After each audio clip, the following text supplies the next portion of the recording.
বর্ষাকাল মানেই হলো ইলিশ মাছ। ইলশে গুঁড়ি বৃষ্টি আর সাথে উঠেছে অনেক ইলিশ মাছ। আর ইলিশ মাছ খাবো না এটা কখনো হয়? তাই দীঘায় বেড়াতে গেছিলাম, সেখান থেকে নিয়ে এসেছি একটা মাঝারি সাইজের ইলিশ মাছ। আর সেই ইলিশ মাছ দিয়েই বানিয়ে নিলাম আজকে ইলিশ ভাপা। অসাধারণ টেস্টের এই ইলিশ ভাপা। Hello everyone, welcome my channel. শুরু করছি আজকে একটি নতুন ভিডিও।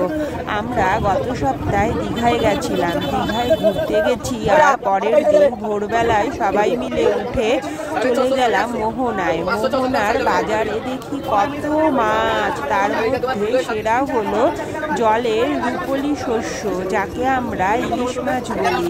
আর ইলিশ মাছ আমরা সকলেই কম বেশি ভীষণই ভালোবাসি। ইলিশ মাছের 3টে ভালো দেখে পিস নিয়েছি আর অর্ধেক মাথা নিয়েছি। বাকি পিসগুলো রেখে দিয়েছি, যেটা কিনা বেগুন আলু দিয়ে পাতলা করে ঝোল খাবো। সেই রেসিপিটাও আমি পরের দিন শেয়ার করব। আজকে আমি ইলিশ ভাপাটাই শেয়ার করছি। আর ইলিশ ভাপা আমরা সকলেই কিন্তু ভীষণই ভালোবাসি। তাই প্রথমে ইলিশ মাছের পিসগুলোকে আমি ভালো করে নুন হলুদ দিয়ে মাখিয়ে নিলাম। মাখিয়ে কিছুক্ষণের জন্য ম্যারিনেট করে রেখে দেব। আর অন্যদিকে আমি একটা মিক্সির জার নিয়েছি, আর সেই জারটার মধ্যে একটা পেস্ট বানিয়ে নেব। সেই জন্য 1 চামচ কালো সর্ষে, 1 চামচ সাদা সর্ষে আর 1 চামচ নিয়ে নিচ্ছি আমি পোস্ত। এবারে 3-4 খানা কাঁচা লঙ্কা আর সামান্য নুন দিয়ে আমি বেটে নেব। তার আগে আমি এই পোস্তটার সর্ষেগুলো 5 মিনিটের মতো জল দিয়ে ভিজিয়ে রেখেছিলাম, যাতে পোস্তগুলো সহজেই আমি পেস্ট করতে পারি। সেই জন্য কিছুক্ষণের জন্য ভিজিয়ে রেখেছি। তারপরে আমি মশলাটাকে ভালো করে পেস্ট করে পুরো তৈরি করে নিলাম।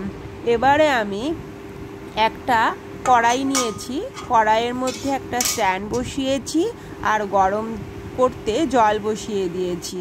এই গরম জলের মধ্যেই কিন্তু আমি ইলিশ ভাপাটা তৈরি করব। এখানে আমার মশলাটা রেডি হয়ে গেছে। আর একটা স্টিলের টিফিন বক্স নিয়েছি। টিফিন বক্সের মধ্যে যেই পেস্টটাকে বানিয়েছিলাম সেই পেস্টটাকে দিয়ে দিলাম। তারপরে নুন হলুদ মাখানো মাছগুলো একে একে টিফিন বক্সের মধ্যে আমি সুন্দর করে সাজিয়ে দিলাম। তারপরে পেস্টটাকে দিয়ে ভালো করে মেখে নিলাম। চামচটা দিয়ে সুন্দর করে মেখে নেওয়ার পর ওপরে হালকা করে সামান্যই একটু জিরে গুঁড়ো দিয়েছি। আর দিয়ে দিলাম 2 চামচ মতন ফ্যাটানো টক দই। টক দইটা সবার পছন্দ মতন, কেউ দিতেও পারে আবার নাও দিতে পারে। টক দইটা দিলে গ্রেভিটা খুবই সুন্দর হয়, সেই জন্য একটু টক দই দিয়েছি। সামান্য একটু সর্ষের তেল দিলাম আর 4টে মতন চেরা কাঁচা লঙ্কা দিয়েছি। এবার যেহেতু টক দইটা দিয়েছি, টক দইয়ের একটা টক ভাব থাকে, সেই জন্য এই টক দইটার জন্যই আমি কিন্তু 2-3 দানা মতো চিনি দিয়ে দেব, যাতে টক মিষ্টি ঝালের ব্যালেন্সটা থাকে। সেই জন্য আমি একটু সামান্যই চিনি ইউজ করেছি। কেউ চাইলে চিনিটাকে স্কিপ করতে পারে। এবারে মশলাগুলোর সঙ্গে মাছটাকে আমি ভীষণ ভালো করে একটু মেখে নিচ্ছি। যদি না মেখে নিই তাহলে মাছটা কিন্তু সফট হবে না, আর মাছের ভেতরে মশলাগুলোও পরিমাণ মতো ঢুকবে না। সেই জন্য ভালো করে মেখে আমি টিফিন বক্সের ঢাকনাটা বন্ধ করে দিলাম। আর আগে থেকে যে ফুটতে দিয়েছিলাম জলটা, সেই জলটার মধ্যে আমি টিফিন বক্সটাকে বসিয়ে দিলাম। বসে এবার একটা ঢাকা চাপা দিয়ে দিলাম। ঢাকাটাকে কিন্তু আমি একটা লবঙ্গ দিয়ে মুখটাকে আটকে দেব, যাতে ভেতর থেকে ধোঁয়াটা না বেরিয়ে যায়, যাতে খুব তাড়াতাড়ি ভাপে ভাপে মাছটা খুব সুন্দর হয়। এইভাবে কিন্তু আমি 15 থেকে 20 মিনিটের জন্য ঢাকা চাপা দিয়ে তারপরে টিফিন বক্সটাকে নামিয়ে নিয়েছিলাম। টিফিন বক্সটা নামানোর সাথে সাথেই কিন্তু খুলবো না, খুলতে হবে কিছুক্ষণ বাদে, কারণ খুললে ভেতরের যে স্মেলটা চলে যাবে।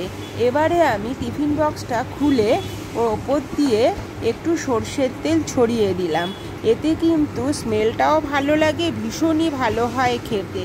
যদি এই ভিডিওটি সকলের ভালো লেগে থাকে তাহলে অবশ্যই লাইক, কমেন্ট, শেয়ার আর সাবস্ক্রাইব করো। সকলেই কিন্তু এইভাবে সহজেই ইলিশ ভাপাটা তৈরি করে সকলে ট্রাই করতে পারো। দেখা হবে আবার নেক্সট ভিডিওয়ে। Take care, bye bye, thank you.